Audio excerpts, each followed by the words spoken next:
Latest news updates కోసం ఇప్పుడే download చేసుకోండి media effects app.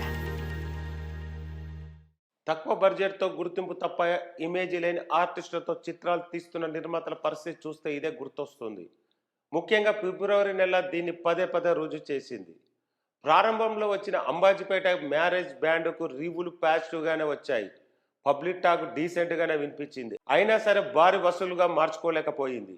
సుహాస్కి writer Padma Bhushan colour ఫోటోను మించిన మార్కెట్ సెలబ్రిటీని పెంచుతుందనుకుంటే అదేం జారలేదు.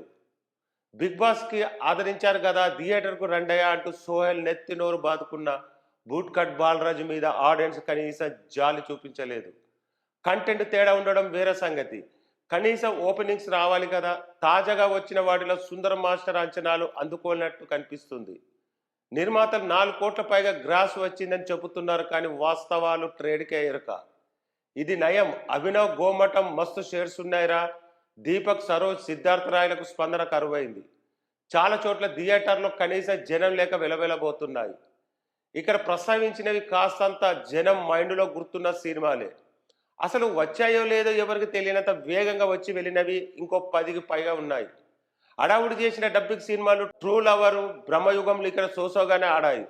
ఫిబ్రవరి మామూలుగానే కొంచెం డ్రైగా ఉండే మాట నిజమే, కానీ మరి బ్యాడ్ సీజన్ కాదు. గతంలో ఎన్నో బ్లాక్ బస్టర్లు వచ్చిన ఉదాంతాలు మర్చిపోకూడదు. 25 ఏళ్ల క్రితం సూర్యవంశంతో మొదలుపెట్టిన డీజే టిల్లు దాకా చాలా సినిమాలు ఫిబ్రవరిలో బ్లాక్ బస్టర్సే. కానీ ఈసారి మాత్రం చిన్న సినిమాలకు టైం ఏమాత్రం కలిసి రాలేదు.